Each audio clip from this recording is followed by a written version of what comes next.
ఓం మహాగణాధిపతయే నమః. ఓం గురుభ్యో నమః. ఓం శ్రీమాత్రే నమః.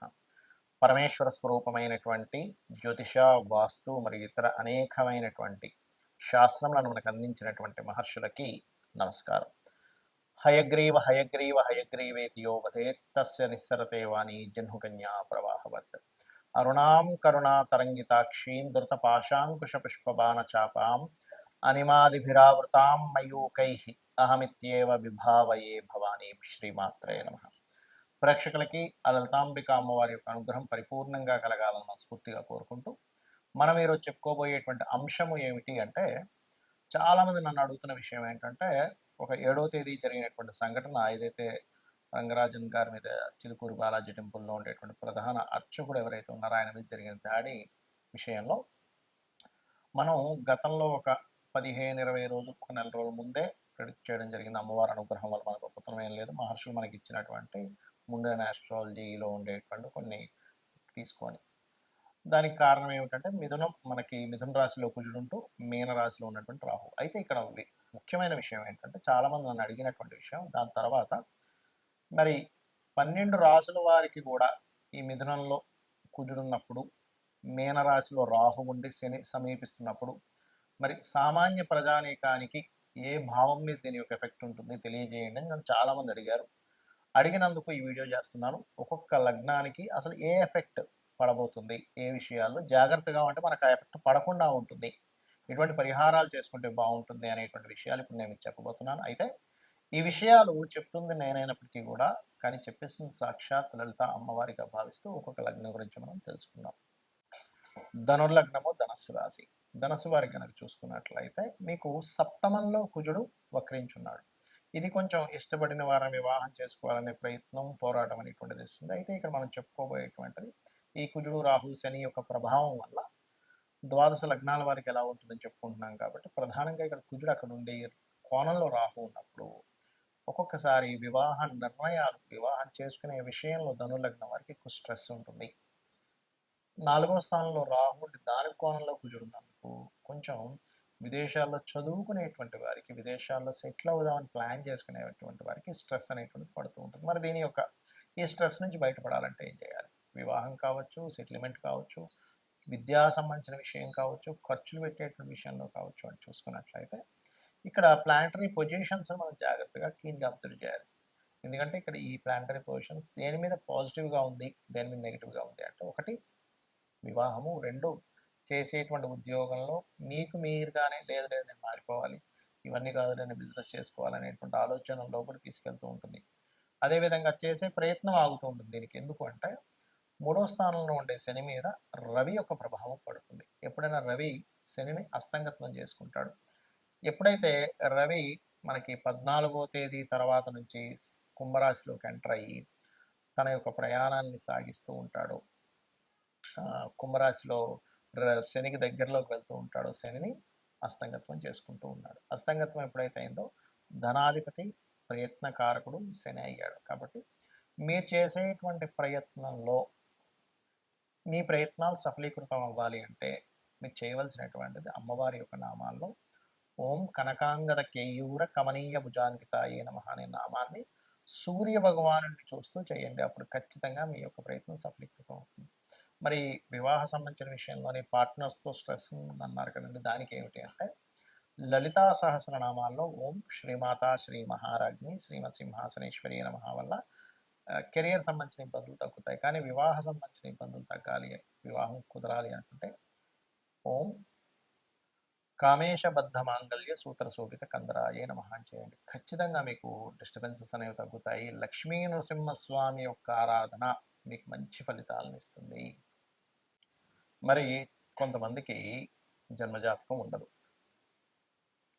మరి వారి పరిస్థితి ఏమిటి? జాతకం లేదండి, మరి మాకు ఎటువంటి వాటి మీద ఎఫెక్ట్ ఉండొచ్చు, యూనివర్సల్గా దేని మీద ఎఫెక్ట్ ఉండొచ్చు అంటే, మనం ఆల్రెడీ ఒక నెల రోజుల క్రితం నుంచి చెప్తూ ఉన్నాం. ఏమిటంటే అది ఈ తొక్కిసలాటలు కానివ్వండి. ఎందుకంటే మిథునంలో కూర్చున్నప్పుడు సహజంగా జరుగుతాయి, దాడులు ఎక్కువగా జరుగుతూ ఉంటాయి. దీన్ని ముండేన్ ఆస్ట్రాలజీ అంటారు, మైథుని జ్యోతిష్యము. జన్మజాతకం వేరు, మైథుని జ్యోతిష్యం వేరు. మైథుని జ్యోతిష్యం అంటే దేశం మీద, కాలం మీద ఇది ఎటువంటి ప్రభావం చూపిస్తుంది అనేటువంటి దాన్ని మైథుని జ్యోతిష్యం, ముండేన్ ఆస్ట్రాలజీ అంటారు ఇంగ్లీష్లో.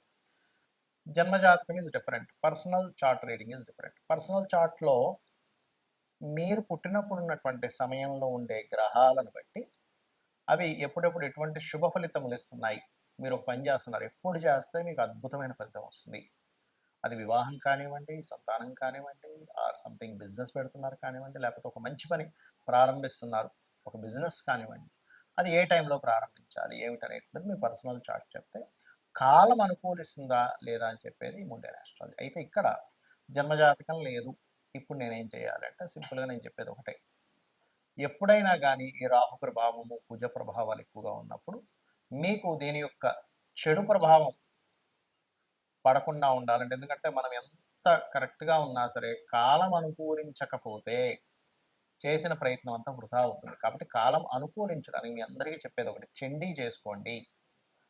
చండీ పారాయణం వినడం కానీ చదవడం కానీ. ఏమంటే చండీ చేయించుకోవాలంటే ఒక 40-50 వేలు అవ్వాలి, రావాలి కదండి మనకి, అన్ని డబ్బులు అంటే నా దగ్గర లేవంటే ఏమి టెన్షన్ పడకండి. చక్కగా కూర్చొని చండీ వింటూ అమ్మవారి హోమం చేస్తున్నట్టుగా మానసికంగా చేయండి. మీరు దగ్గర డబ్బులు లేకపోతే ఎక్కడా కూడా ఏ దేవుడు కానీ ఏ శాస్త్రంలో కానీ నీకు డబ్బు లేకపోయినా నువ్వు అప్పు చేసి చేయాల్సిందే అనేటువంటిది ఎక్కడా లేదు. కాబట్టి నాకు అది వినడము అదంతా కొంచెం నాకు కొంచెం ఇబ్బంది అని అనుకున్నారు ఉదాహరణకి, సరైన ఫోన్ లేదు అనుకోండి ఉదాహరణకి, మీరు ఓం ధుమ్ దుర్గాయ నమః, ఓం స్కందాయ నమః ఈ నామం చేసుకోండి చాలు, ఇంకేం అక్కర్లేదు. ఎందుకంటే ఈ కలియుగంలో నామస్మరణ మనస్ఫూర్తిగా కనుక మనం నామస్మరణ చేయగలిగితే మనల్ని అమ్మవారు రక్షిస్తుంది. ఇది బలంగా మీరు నమ్మాలి. ఎందుకంటే అమ్మ, ఈ ప్రకృతి అంతా ఎవరు అంటే అమ్మవారు. అమ్మవారి స్వరూపంగా ప్రకృతి ఉంది. మీరు అమ్మవారిని కనుక తలుచుకున్నట్లయితే ఖచ్చితంగా 100% మనం రక్షించేస్తుంది. మరి ఈ ప్రభావం వల్ల ఇంకా ఎలాంటివి జరగనుంటాయి ఫ్యూచర్లో అంటే ఒకటే చెప్తానండి.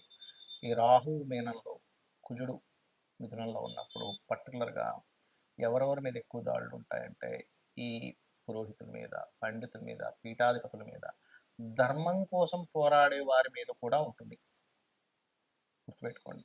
అలాగే సైనికుల మీద కూడా, ఎందుకంటే కుజుడు ఏ రకంగా అయితే రాహుని ఎఫెక్ట్ ఇస్తున్నాడో రాహు కూడా కుజుడికి ఎఫెక్ట్ ఇస్తూ ఉంటాడు. కాబట్టి సరిహద్దుల్లో ఉండేటువంటి సైనికులు, పోలీసులు, సెక్యూరిటీగా ఉండేటువంటి వారు, మీరు కాస్త భద్రతా సిబ్బంది ఏదైతే ఏ రంగాల్లో ఉంటారో అది కేవలం ఫిజికల్గా కనబడేది మాత్రమే కాకుండా మనకి సెక్యూరిటీ, సైబర్ సెక్యూరిటీ అంటూ ఉంటారు చూడండి, సైబర్ సెక్యూరిటీని కూడా బీట్ చేసేసి వాళ్ళు ఎంటర్ అయిపోయారు, ఈ రకంగా హ్యాకింగ్స్ జరిగాయి అంటూ ఉంటారు. ఎందుకంటే రాహు ఈజ్ ది సాఫ్ట్వేర్. కాబట్టి ఈ సాఫ్ట్వేర్ రిలేటెడ్ సంబంధించింది అండ్ ఈ సెక్యూరిటీ రిలేటెడ్ సంబంధించిన కుజుడికి క్లాషెస్ వస్తున్నటువంటి సమయం ఇదంతా కూడా. కాబట్టి ఇటువంటివి ఏర్పడుతుంటాయి. ముఖ్యంగా మే, జూన్ వరకు కూడా కొంత జాగ్రత్తగా ఉండాలి. బికాజ్ ఆఫ్ మనకి షష్టగ్రహ కూటమి కూడా రాబోతుంది. ఆ షష్టగ్రహ కూటమి 15 రోజులు ఉంటే దాని తర్వాత ఆ 2 గ్రహాలు శని రాహులు ఇంకో 2 నెలలు అక్కడ ఉంటాయి. కాబట్టి ఏప్రిల్, మే ఈ 2 months కూడా కాస్త జాగ్రత్తగా ఉండాలి. అది ఒకటే కాకుండా శని మీన రాశిలో సంచరిస్తున్నటువంటి 2.5 సంవత్సరాలు, నేను మీకు గతంలో ఒక 3 ఏళ్ల క్రితం కూడా చెప్పాను, శని మేషం వైపు తన ప్రయాణం జరుగుతుంది, మకరంలో ఉండగానే చెప్పాను. కుంభము, దాని తర్వాత మీనము, దాని తర్వాత మేషంలోకి వెళ్తూ ఉన్నాడు. శని కర్మకారకుడు. ఇది మనకి ఒక విషయాన్ని నేర్పిస్తుంది. మన విదేశాల్లో ఉద్యోగాలు, విదేశాల్లో ఉండేవారు పాపం కొన్ని లక్షలు కోట్లు ఖర్చు పెట్టి అక్కడ ఉండి మళ్ళీ వెనక్కి రావడం ఎన్ని బాధలు పడుతున్నారు. ఇప్పుడు ఒకటే చెప్తానండి, గుర్తుపెట్టుకోండి. సొంతంగా మనం ఏం చేసుకోగలం, ఒక దాని మీద ఆధారపడకుండా సైడ్గా మనం ఏం చేయగలము, ఓన్గా మనం ఏదైనా ఒక వృత్తిని నేర్చుకోవడం, ఏదైనా ఒక నేర్చుకుంటూ మనకు దాని ద్వారా ఎవరి మీద ఆధారపడకుండా కేవలం ఒక చిన్న చిన్న బిజినెస్లో మనకి దేనికి పనికి వస్తుంది ఏంటి, అది ఏ గ్రహం ఇస్తుంది. సన్ అయితే ఆరోగ్యం, చంద్రుడైతే ట్రాన్స్పోర్టింగ్ అండ్ ఫుడ్, కుజుడైతే ఏదైనా సెక్యూరిటీ రిలేటెడ్, బుధుడైతే ఏదైనా technical related or anything planning related, గురువు అయితే ఎవరికైనా నేర్పడం, శుక్రుడైతే ఏదైనా కళా సంబంధంగా, శని అయితే ఏదైనా వర్కింగ్ మనకి సప్లై చేస్తూ ఉంటారు లేబర్స్ని, అలా జాబ్ కన్సల్టెన్సీస్. రాహు అయితే ఎనీ సాఫ్ట్వేర్, కేతు అయితే ఎనీ స్పిరిచువల్ రిలేటెడ్, గురు కేతువులు అయితే ఎనీ స్పిరిచువల్ రిలేటెడ్. సో ఇట్లా మీకు ధనాధిపతి ఎవరిస్తున్నారు చూసుకొని చక్కగా మీ యొక్క జీవితాన్ని మీ చేతుల్లో ఉండేలా చూసుకోండి. ఎవరి చేతుల్లోనే పెట్టుకొని అది పోతుందేమో అని బాధపడుతూ అవసరం లేదు. కాబట్టి మీరు జాబ్ చేస్తూ దీన్ని డెవలప్ చేసుకోండి. శని మేషంలోకి వెళ్తాడు నెక్స్ట్ ఇంకో 2.5 సంవత్సరాల తర్వాత. So be careful. అమ్మవారి అనుగ్రహం మీ అందరికీ పరిపూర్ణంగా ఉండాలని మనస్ఫూర్తిగా మరోసారి కోరుకుంటూ శ్రీమాత్రే నమః.